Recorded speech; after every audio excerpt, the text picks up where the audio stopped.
ನೋಡ್ಕೊಳ್ಳಿ, ಯಾರೇನಿದ್ರೆ ಕೈ ಎತ್ರಿ. ಕ್ಯಾಮ್ರಾದಾಗ ನೋಡ್ಕೊಳ್ಳಿ. ಯಾಕಂದ್ರೆ ನಾಳೆ ಸ್ಟೇಟ್ಮೆಂಟ್ ಬರುತ್ತೆ, ಅವ್ರು ಯಾರು ರೈತರಲ್ಲ, ಅವ್ರು ಯಾರು ವ್ಯವಸಾಯ ಮಾಡಲ್ಲ ಅಂತಾರೆ. ಯಾರ್ಯಾರು ಖಾಲಿ ಬಿಟ್ಟಿದ್ದೀರಾ ಭೂಮಿಗಳನ್ನ? ಯಾರಿಲ್ವಾ? ದುಡ್ಡು ಯಾರ್ಯಾರು ಕೊಟ್ಟು ಬಂದಿದ್ದೀರಾ? ದುಡ್ಡು ಯಾರು ಇಸ್ಕೊಂಡ್ ಬಂದಿದ್ದೀರಾ? ಯಾಕೇಳ್ರಿ ಇಸ್ಕೊಂಡಿರೋರು? ಯಾಕೆಂದ್ರೆ ಹೇಳ್ತಾರೆ ಅವರು. ನಿನ್ನೆ ಯಾರು ಬಾಲಕೃಷ್ಣ ಅವ್ರು ಹೇಳಿದ್ದಾರೆ, 22ನೇ ತಾರೀಕು ರೈತರ ಸಂಘ ಬಂದಿದ್ದಾರೆ. ಅವರು ಮಾತಾಡಿರೋ ಮಾತುಗಳು ಒಂದೊಂದು ತಪ್ಪು. ಯಾಕೆಂದ್ರೆ ದುಡ್ಡು ಕೊಟ್ಟು ಬಂದಿದ್ದಾರೆ ಅಂತ ಹೇಳಿದ್ದಾರೆ. ರೈತರು ಏನ್ ದುಡ್ಡು ಕಾಣ್ದಿರೋ ಭಿಕ್ಷುಕ್ರ ನಾವು? ಆಮೇಲೆ ಇನ್ನೊಂದು, ನೀವ್ ಯಾರ ಹೇಳ್ತೀರ ಹೆಸರುಗಳು, ಯಾರಿಗೂ ಒಟ್ಟು ಕೇಳ್ತೀರಿ ಅಂತ. ಯಾರು ಒಟ್ಬೇಡ್ರಿ. ರೈತರುಗಳು ಸ್ವಾಭಿಮಾನಿಗಳು ನಾವು. ನಮ್ಮಿಂದ ಬೇರೆಯವರಿಂದ ನಾವಲ್ಲ. ಈಗ ಹೇಳ್ಬೋದು ಆ ದುಡ್ಡು ಕೊಟ್ಟು ತಗೋತೀವಿ ಅಂತ ಅವರು ನಮ್ಮ ಹತ್ರ. ನಾವೇನು ತಗೊಳ್ತೀರ, ನಾವು ಜೀವನ ಮಾಡೋವಷ್ಟು ಇದೆ. ಯಾಕೆಂದ್ರೆ ನಮ್ಗೆ ಏನ್ ಬೇಕೋ ನಾವು ಅದನ್ನ ಬೆಳ್ಕೋತೀವಿ. ಅದರಿಂದ ನಾನು ಹೇಳೋದು, ನಮ್ಮ ಭಿಕ್ಷೆಯಿಂದ ಅಧಿಕಾರಿಗಳು ಎಲ್ಲರೂ ಮೇಲ್ಗಡೆ ಇರೋದು. ಯಾರು ನೀವು?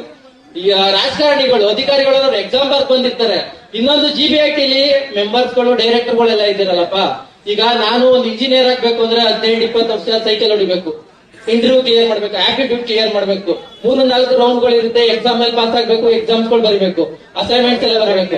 ನೀವು ಯಾವ ಇದ್ರ ಮೇಲೆ ಹೋಗಿ ಇದಾಗಿದ್ದೀರಾ? ನಾವೇನು ಓಟ್ ಹಾಕಿದ್ವಾ? ನೀವು ಯಾವ್ದು ಓಟ್ ಹಾಕ್ತೀರಾ? ನಿಮ್ ಪಕ್ಷದವ್ರನ್ನ ನೀವು ಮೆಂಬರ್ಸ್ಗಳು ಮಾಡ್ಕೊಂಡು ನಮ್ ಭೂಮಿಗೆ ರೈಟ್ ಕಟ್ಟಕ್ ನೀವ್ ಯಾರು? ನಾನು ಹೇಳ್ತಾ ಇರೋದು. ಈಗ ಯಾವುದೇ ಒಂದ್ ಕಂಪ್ನಿ ಆಗ್ಲಿ, ಈಗ ನನ್ನೇ ಆಗ್ಲಿ, ನಾನೊಂದು ಕಂಪ್ನಿ ಕೆಲ್ಸಕ್ಕೆ ಹೋಗ್ತೀನಿ ಅಂದ್ರೆ ನಾನು ಡಿಮ್ಯಾಂಡ್ ಮಾಡ್ತೀನಿ, ನನ್ಗೆ ಈ ಸ್ಯಾಲ್ರಿ ಕೊಡಪ್ಪ, ನಾನು ಬರ್ತೀನಿ. ನೆಗೋಷಿಯೇಷನ್ ಆಗುತ್ತೆ. ಹಂಗೆ ನಾವು ರೈಟ್ ಕಟ್ತೀವಿ, ನೀನ್ ಬೇಕು ಅಂತ ತಗೋ. ಅದು ಯಾವಾಗ ನನಗೆ ದರ್ದಿದ್ದು, ನನ್ ಕಷ್ಟ ಇದ್ದಾಗ ನಾನು ಮಾಡ್ತೀನಿ, ಅವಾಗ ನೀನ್ ತಗೋ. ಬೈರಮಂಗಲ ಕೆರೆ ನೀರು ಅಂತಿರಲ್ಲಪ್ಪ. ಇಲ್ಲಿ ಯಾರ್ಯಾರು ಈಗ ಹೊಸೂರಿನಲ್ಲಿ ನನ್ ಪ್ರಕಾರ 4-5 ಜನ ನೀರ್ ತಂದಿರ್ಬೋದು ಬಿಟ್ರೆ ಇನ್ಯಾರು ಬೈರಮಂಗಲ ಕೆರೆ ನೀರ್ ತಂದಿಲ್ಲ. ಹಂಗನ್ಬಿಟ್ಟು 20 ವರ್ಷದಿಂದ ನೀವ್ ತಿಂದ್ರಲ್ಲ, ಕುಡಿದ್ರಲ್ಲಪ್ಪ. ಅದಕ್ಕಿಂತ ಮುಂಚೆ ಕ್ಲೀನ್ ಇತ್ತು, ಆಮೇಲೆ ಕೊಳೆ ಇತ್ತು. ಯಾರ್ಯಾರು ಸತ್ತೋದ್ರಿ? ಯಾರು ಇಲ್ಲ ತಾನೆ, ಎಲ್ಲಾರು ದುಡಿಯೋರೇನೆ. ಹೇಳ್ಬೇಕು ಅಂದ್ರೆ ನಮ್ದಿರೋದು 1 ಎಕರೆ. ನನ್ನ ಕೇಳ್ತಾರೆ, ಯಾಕಪ್ಪ ಹೋಗ್ತೀರಿ, ಇರೋದು 1 ಎಕರೆ, ನೀನ್ ಬೆಂಗಳೂರು ಕೆಲ್ಸಕ್ಕೆ ಹೋಗ್ತಿಲ್ಲ ಅಂತ. ಈಗ ನಾನು ಈ ಶಾಲೆ ಹಾಕಿದ್ದೀನಿ. ಈ ಶಾಲೆ ಏನಕ್ಕೆ ಹಾಕಿದ್ದೀನಿ? ನಮ್ದೊಂದು ಜಮೀನಿದೆ, ನಾವು ವ್ಯವಸಾಯ ಮಾಡ್ತೀವಿ ಅನ್ನೋದು ಇದ್ರಿಂದ. ಈಗ ಇವ್ರು ಹೇಳೋ 50-50 ಇಸ್ಕೊ ಅಂತ. 50-50 ಇಸ್ಕೊಂಡಾದ್ಮೇಲೆ ನಾನು ಶಾಲೆ ಹಾಕಕ್ ಯೋಗ್ಯತೆ ಇರುತ್ತ ನನಗೆ? ಎಲ್ಲಾರು ಏನಂತಾರೆ, ಯಾವ ಜಮೀನು ಮಾಡಿದ್ಯೋ, ಯಾವ ವ್ಯವಸಾಯ ಮಾಡಿದ್ಯೋ, ಯಾವ ದನ ಮೇಯಿಸಿದ್ಯೋ ಅಂತಾರೆ. ಈಗ ನಾವ್ ಹಾಕೋತಿರೋದ್ ಕಾರಣ ಏನು? ನಮ್ ಜಮೀನಿದೆ, ವ್ಯವಸಾಯ ಮಾಡ್ತಾ ಇದೀವಿ ಅಂತ ನಾವ್ ಹಾಕ್ತಾ ಇದೀವಿ. ರೈತ ವ್ಯವಸಾಯ ಮಾಡೋ ರೈತ.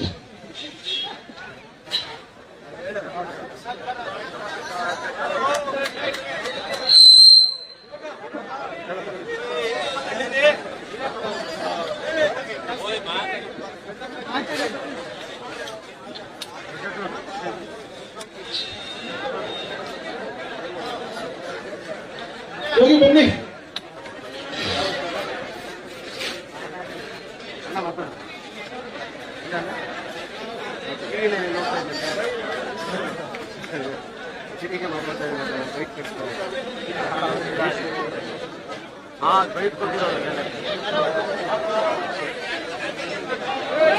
ತಗೊಂಡಿಲ್ಲ.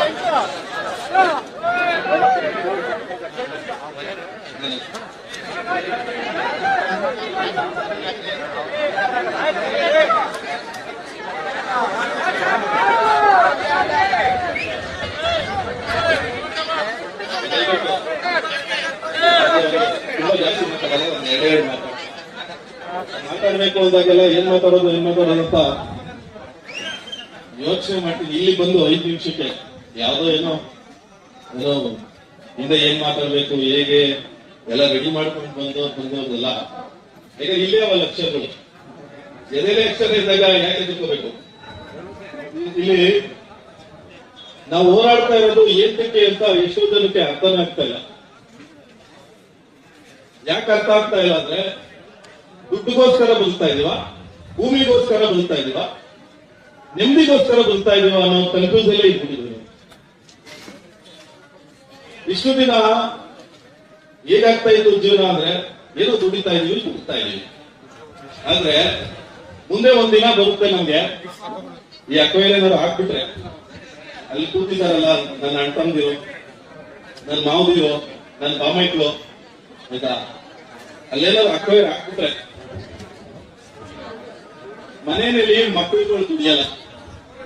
ಯಾಕೆ ದುಡಿಬೇಕು ಹೇಳಿದ್ರೆ ಅವಾಗ ಅಕ್ಕೋಯ ದುಡ್ಡೆಲ್ಲ ಖಾಲಿ ಆಗ್ಬಿಟ್ರೆ ಮನೆಗಳಲ್ಲಿ ಮಕ್ಕಳುಗಳು ದುಡಿಯಲ್ಲ. ಹಾಗಾದ್ರೆ ದುಡಿಲೇಬೇಕಾದ ಪರಿಸ್ಥಿತಿ ಯಾರು ಬರ್ಬೋದು ಹೇಳಿ? ತಂದೆ ತಾಯಿ ಬರುತ್ತೆ. ತಂದೆ ತಾಯಿಗೆ ಈಗ ಎಷ್ಟೋ ಜನಕ್ಕೆ ಬಂದಿದೆ, ಕೆಲವು ಅಬ್ಬನ್ ರೂಪಾಯಿ ಅಲ್ಲಿ ಇಲ್ಲೆಲ್ಲ ಜಮೀನ್ ಕಳ್ಕೊಂಡಿರೋಕೆ. ನಾನು ಇಲ್ಲಿಂದ ಮನೆಗೆ ಹೋಗ್ಬೇಕಾದ್ರೆ ಕೆಲವು ಹೆಣ್ಮಕ್ಳನ್ನ ಕರ್ಕೊಂಡು ಹೋಗ್ತೀನಿ. 55 ವರ್ಷ 60 ವರ್ಷದವ್ರು ಇಲ್ಲಿ ನಿಂತಿರ್ತಾರೆ ಕಾಯ್ಕೊಂಡು, ಊರ್ ಬಿಡ್ತೀರಣ್ಣ ಊರ್ ಬಿಡ್ತೀರ ಅಂತ ಕೈ ಅಡ್ಡಾಕ್ತಾರೆ. ಅವ್ರ ಮುಖ ನೋಡಲ್ಲ, ನಮ್ಮ ಕಾಲ್ ನೋಡ್ತೀನಿ. ಕಾಲ್ ನೋಡಿದಾಗ 55, 60, 65 ವರ್ಷದ ಹೆಣ್ಮಕ್ಳು ಶೂ ಹಾಕೊಂಡವ್ರಿ. ಶೂ ಹಾಕೊಂಡ್ ಕೆಲ್ಸಕ್ಕೆ ಹೋಯ್ತಾವ್ರಲ್ರಿ. ಯೋಚನೆ ಮಾಡಿದ್ದೀರಾ? ಹಾಗಾದ್ರೆ ನಮ್ಮ ಅಪ್ಪ ಅಮ್ಮನಿಗೆ ಇವತ್ತು ನಾವು ಶೂ ಹಾಕ್ಸಕ್ ಹೋಯ್ತಾ ಇದೀವಿ. ಅಕ್ಕವೇ ಪರವಾಗಿರೋರು. ನಿಜ ತಾನೇನ್ರಿ? ಅಪ್ಪ ಅಮ್ಮನಿಗೆ ಶೂ ಹಾಕ್ತೀವಿ ನಾವು. ಪಾಪ ಅವ್ರ ಮಕ್ಕಳು ಬೆಳಿಬೇಕಾದ್ರೆ ಶೂ ಹಾಕಿದ್ರಲ್ಲ, ಅಪ್ಪವ್ರಿಗೆ ಅವ್ರನ್ನ ಗೈಸಕ್ ಹೋಗ್ತಾ ಇದ್ವಿ ನಾವು. ಎರಡೇ ಮಾತು, ಪಾಪ ನಮ್ಮ ಈ ಒಂದು ಏನು ಬೃಹತ್ ಯೋಜನೆಗೆ ಸೂತ್ರಧಾರರು ಅವರೇ, ಯಾರು ಅಲ್ಲ, ಡಿ.ಕೆ. ಸುರೇಶ್ ಅವರು. ನೆನ್ಕೊಂಡಿರ್ಬೋದು ಡಿ.ಕೆ. ಶಿವಕುಮಾರ್ ಅಂತ, ಅವ್ರದ್ದೇನು ಅಲ್ಲ. ಡಿ.ಕೆ. ಸುರೇಶ್ ಅವರ ಸೂತ್ರಧಾರರು. ಅವರು ಹೇಳ್ತಾ ಇದ್ರು, ಹಸಿರು ಸಾಲ ಹಾಕೊಂಡು ಇಲ್ಲೆಲ್ಲ ಸೊಳ್ಳೆ ಕಟ್ಸ್ಕೊಂಡು ಅಲ್ಲಿ ಇಲ್ಲೆಲ್ಲ ಕೂತಿದ್ವಲ್ಲ ನಾವು. ಈ ಕೂತಿರೋರ್ನೆಲ್ಲ ಏನಂತ ಹೇಳಿದ್ರು? JDS ಕಾರ್ಯಕರ್ತರು ಅಂದ್ರು. ಅಣ್ಣ JDS ಕಾರ್ಯಕರ್ತರು.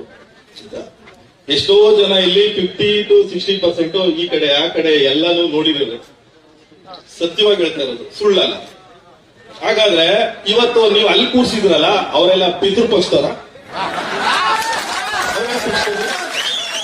ಹೇಳಿ ಸ್ವಾಮಿ, ಯಾವ ಇಟಾಲಿ ಪಕ್ಷದ? ಇಲ್ವಲ್ಲ. ಹಾಗಾದ್ರೆ ಅಲ್ಲೂ ಇದೆಯಲ್ಲ ಸತ್ಯ. ಇಲ್ಲೂ ಸುಳ್ಳಾಗುವಾಗ ಅಲ್ಲೂ ಸುಳ್ಳಾಗ್ಬೇಕು. ನಿಜ ಅಂದ್ರೆ ಇಲ್ಲಿ ಸತ್ಯ ಇದ್ರೆ ಅಲ್ಲೂ ಸತ್ಯ ಇರ್ಬೇಕಲ್ಲ. ಇದು ಮತ್ತೆ ನಾನು ಹೇಳ್ದೆ, ಇತ್ತೀಚೆಗೆ ಈ ಫೇಸ್ಬುಕ್ ಇನ್ಸ್ಟಾಗ್ರಾಮ್ ಎಲ್ಲ ನೋಡುವಾಗ ನಮ್ಮ ಆಂಜನೇಯ ತರ ಕಾಣಿಸ್ತಾ ಇರೋದು ನಿಖಿಲ್ ಕುಮಾರಸ್ವಾಮಿ ಅವರು ಅಂತ. ಇಷ್ಟು ವಿರೋಧದ ನಡುವೆನು ಹಿಂಗ್ ಬಂದ್ರೆ ಹಿಂಗೆ ಎದುರಿಸ್ತೀವಿ, ಹಿಂಗ್ ಬಂದ್ರೆ ಹಿಂಗ್ ಮಾಡ್ತೀವಿ, ಹಿಂಗ್ ಗಲಾಟೆ ಮಾಡ್ತೀವಿ. ನೆನ್ನೆ ಯಾರೋ ಪಾಪ ಮೈಸೂರಿಂದ ಬಂದವ್ರಿಗೆ ಅಡ್ಡಾಕೊಂಡು ಹೊಡಿಯಾಕಿದ್ರು. ಇಷ್ಟೆಲ್ಲ ಮಾಡಿದ್ರು ನಾನು ಕೇಳಿದೆ ಮೀಡಿಯಾದಲ್ಲಿ ಯಾವಾಗ್ಲೂ ಹೆಂಗೆರಳು ಕುಮಾರಣ್ಣನ್ಗೆ ಅಂತ. ಈಗ ಗಟ್ಟಿಯದೇ ಅಂತಾನು ನೋಡಿದೆ ನನಗೆ. ಈ ತಾಕತ್ತು ನನ್ನ ಪ್ರಕಾರ ಇಡೀ ಕರ್ನಾಟಕದಲ್ಲಿ ಯಾರಿಗೂ ಇಲ್ಲ ಅನ್ಸ್ತದೆ. ಯಾರಿಗೂ ಇಲ್ಲ ರೀ. ಯಾಕೆಂದ್ರೆ ಭಯ, ಬಂಡೆ ಭಯ. ಆ ಬಂಡೆ ಭಯಕ್ಕೆ ಬಂದೆ ಎಪ್ಪಂಡೆ ಬಂದು ಕೂತದಲ್ಲ ನಮ್ಮ ಸಪೋರ್ಟ್ಗೆ. ಹಿಂಗೆ ನಾನು ಎಷ್ಟೋ ಸರಿ ನಾನೇ ನೋಡುವಾಗ ಕುಮಾರಣ್ಣವರು ಅಳ್ತಾ ಇರೋದು ಅವನ್ನೆಲ್ಲ ನೋಡುವಾಗ ರೈತರ ಪರವಾಗಿ ನಾನೇ ಹೇಳಿದಲ್ಲ, ನನ್ನೊಬ್ಬ ಮಕ್ಕಳಿಗೆ ಮಾಡಿರೋ ನನಗೆ ಹೇಳಿ ಬರ್ತಾದೆ ಅಂದ್ರೆ ಇನ್ನ ಪುಣ್ಯಾತ್ಮನ್ಗೆ ನಾವು ಆಡ್ಕೊಳಕ್ ಹೋದ್ರೆ ನಮ್ಮ ಮನೆಗಳು ಉದ್ಧಾರ ಆಯ್ತವೇನ್ರಿ? ನಮ್ಮ ಮನೆಗಳು ಉದ್ಧಾರ ಆಯ್ತವ? ಯೋಚನೆ ಮಾಡ್ರಿ ನೀವು. ಇನ್ನೊಂದು, ನಾವಿಲ್ಲಿ ಬರ್ತೀವೋ ಸಾಯ್ತೀವೋ ನಮ್ಗೆ ಗೊತ್ತಿಲ್ಲ. ನೆನೆ ಒಂದೇ ಒಂದಿನ ಇಲ್ಲಿ ಕೂತ್ಕೊಂಡಿದ್ದೋ, ಹೋರಾಟ ಮಾಡ್ತಿದ್ದೋ, ಅನ್ನ ರಸ ಮಾಡಿಸಿದ್ವು ನಾವು. ಪಾಪ ಅವ್ರು ಬಿರಿಯಾನಿ ಮಾಡಿಸಿದ್ರು, ಏನೇನೋ ಪಾರ್ಟಿಗಳೆಲ್ಲ ಕೊಡ್ಸಿದ್ರು. ಆಯ್ತಾ? ನೆನ್ನೆನೆ ನೋಡಿ, ಸುಳ್ಳು ಯಾವುದು ಸತ್ಯ ಯಾವುದು? ಸುಳ್ಳು ಯಾವ್ದ್ರೆ ಸತ್ಯ ಯಾವ್ದ್ರೆ ಸಮಾಜಕ್ಕೆ ಇಲ್ಲೇ. ಆಯ್ತಾ? ನಾವು ಸತ್ಯವಂತರಾಗಿದ್ದೀವೋ ಅವರು ಹೇಗಾಗಿದ್ದಾರೆ. ಇನ್ನೊಂದು ಖುಷಿ ವಿಷಯ ಏನಾಯ್ತು ನನಗೆ ಅಂದ್ರೆ, ಇತ್ತೀಚೆಗೆ ಅವ್ರು ಬಂದು ಕೂತಿರೋದು ಪಾಪ ಬಂಗ್ಲೆಗಳಲ್ಲಿ ರೆಸಾರ್ಟ್ಗಳಲ್ಲಿ ಮೀಟಿಂಗ್ಗಳು ಮಾಡ್ತಾ ಇದ್ರು. ಈಗ ಕರ್ಕೊಂಡ್ ರೋಡ್ ಕೂರ್ಸಿದ್ರಲ್ಲ, ಅದಕ್ಕಿಂತ ದೊಡ್ಡ ಯಾವ್ದಾಗಿಲ್ಲ. ಕರ್ಕೊಂಡ್ ರೋಡ್ ಕೂರ್ಸಿದಿಲ್ಲ, ನಾವು ಅನುಭವಿಸ್ತಾರೋ ಅವರು ಅನುಭವಿಸ್ತಾರೆ. ನೀವು ಏನಾದ್ರು ಬೈರಿ ಅವ್ರಿಗೆ, ಏನಾದ್ರೂ ಬೈರಿ, ಒಂದು ಚೂರು ಫೀಲ್ ತಗೊಳ್ಳಲ್ಲ. ಯಾಕೆಂದ್ರೆ ನಿಡ್ಗಂಟು, ನಮ್ಮ ಮಂಗನ ಹೇಳ್ದಂಗೆ ನಿಡ್ಗಂಟು ದೊಡ್ಡ ಗಂಟದಲ್ಲಿ ದೊಡ್ಡ ಗಂಟು ಇದ್ದಾಗ ನೀನ್ ಮನೆಗೆ ಬಂದು ಏನಾದ್ರು ಮಾಡು, ಬೈಸ್ಬೋದು. ಆ ಮನಸ್ಥಿತಿ ಕೊಟ್ಟೋಗ್ಬಿಟ್ರೆ ಈಗ ಇಲ್ಲಿ ಕೂತಿರೋ ಜಮೀನಲ್ಲೇ ಲಾಭ ಮಾಡ್ಬೇಕಲ್ಲ ಅವರು. ಬೇರೆಯವ್ರ ಜಮೀನಲ್ಲಿ ಲಾಭ ಮಾಡ್ಬೇಕಂತಿದ್ರಿ. ನಮ್ ಮನೆ ಹಾಳು ಮಾಡಿ ನೀವು ಚೆನ್ನಾಗಿರ್ಬೇಕಾ? ನಮ್ ಮನೆ ಹಾಳು ಮಾಡಿ ನೀವು ಚೆನ್ನಾಗಿರ್ಬೇಕಾ? ಹೇಳಿ ಆಯ್ತು. ಸಿಂಪಲ್ ಆಗಿ ಹೇಳ್ಬಿಡ್ತಾ ಇದೀನಿ. 7,400 ಎಕರೆ ಜಮೀನು, 7,000 ಸತ್ಯವಾಗಿ ಹೇಳ್ತಾ ಇದೀನಿ. ಕುಮಾರಣ್ಣನಿಗೆ ಗೊತ್ತು. GPDA ಅನ್ನೋದು ಸರ್ಕಾರನೇ ಅಲ್ಲ. GPDA ಅನ್ನೋದು ಸರ್ಕಾರನೇ ಅಲ್ಲ. ಹಾಗಾದ್ರೆ ಸರ್ಕಾರದ ಅಕ್ವೈರ್ ಅಲ್ಲ ಇದು. ಇದನ್ನ ನಮ್ಮ ಹತ್ರ ಕಿತ್ಕೊಂಡು ಯಾಕೆ ಮಾಡ್ತಾ ಇದ್ದೀರಿ ನೀವು? ಬಡವ ಬಗ್ಗರಿಗೆ ಜಮೀನ್ ಕೊಡ್ತಾ ಇದ್ದೀರಾ? ಇಲ್ವಲ್ಲ. ಅಥವಾ ಯಾರು ಬೆಂಗಳೂರಿಂದ ತುಂಬಾ ಬರ್ತಾರಲ್ಲ ಅವ್ರಿಗೆಲ್ಲ ಸೈಟ್ಗಳು ಹಂಚಿಕೆ ಮಾಡ್ತಾ ಇದ್ದೀರಾ? ಇಲ್ವಲ್ಲ. ಅಥವಾ KIDB ತರ ಲೀಸ್ಗೆ ಏನಾದ್ರು ಕೊಡ್ತಾ ಇದ್ದೀರಾ? ಸರ್ಕಾರದ್ದೇ ಆಸ್ತಿ ಉಳ್ಕೋತಾ ಇದೆಯಾ? ಇಲ್ಲಿ ಏನ್ ಮಾಡ್ತಾ ಇದ್ರಿ, ಪ್ರೈವೇಟ್ ಅವ್ರಿಗೆ ಮಾರ ಕೊಟ್ಟಿದ್ದೀರಿ ನಮ್ಮ ಹತ್ರ ಕಿತ್ಕೊಂಡು, ಅಷ್ಟೇ ತಾನೆ.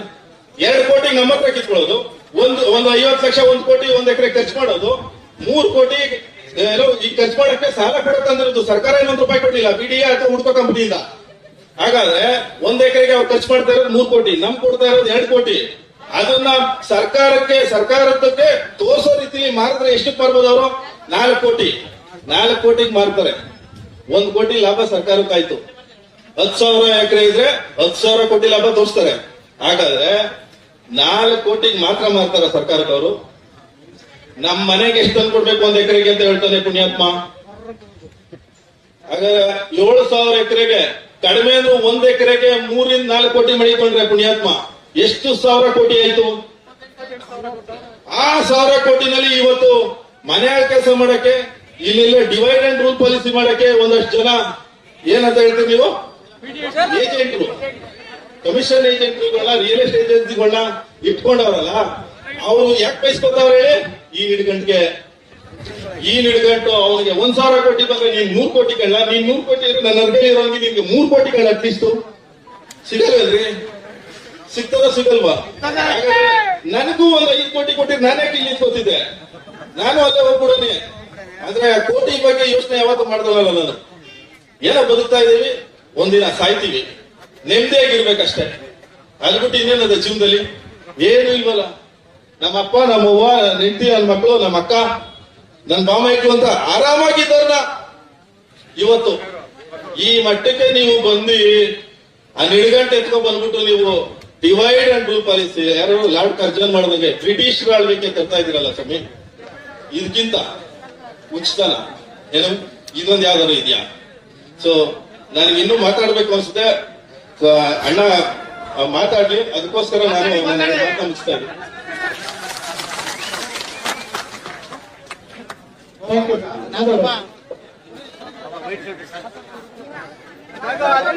ನಿಂತ್ಕೊಳ್ಳಿ. ಎಲ್ಲರಿಗೂ ನಮಸ್ಕಾರ. ಕುಮಾರಣ್ಣವರು ನಮ್ಮ ಇದಕ್ಕೆ ಬಂದಿರೋದ್ರಿಂದ, ಬೆಂಬಲ ಕೊಟ್ಟಿರೋದ್ರಿಂದ ನಾವು ತುಳ್ಕೊಂಡಿದ್ದೀವಿ ಅಂತ ಹೇಳ್ತೀನಿ. ನಾನು ಈ ಹೋರಾಟ ಶುರುವಾದಾಗಿಂದಲೂ ಟೀ ಅಂಗಡಿಲಿ ಇದ್ದಿದ್ದು, ಫುಟ್ಪಾತ್ ಮೇಲೆ ಹೂವು ಮಾರ್ಕೊಂಡು ಇದ್ದೆ. ಎಲ್ಲ ನಮ್ಮ ಅಜ್ಜಿ ಕನ್ಸಂತೆ ನನ್ನ ಮಕ್ಳಿಗೆಲ್ಲ ಮಾಡ್ಕೊಟ್ಬಿಟ್ಟು ನಮ್ಮ ಅಜ್ಜಿ ಹೇಳಿದ್ರು, ನೀನ್ 1 ಗುಂಟೆ ಜಮೀನ್ ಮಾರ್ಬಾರ್ದು,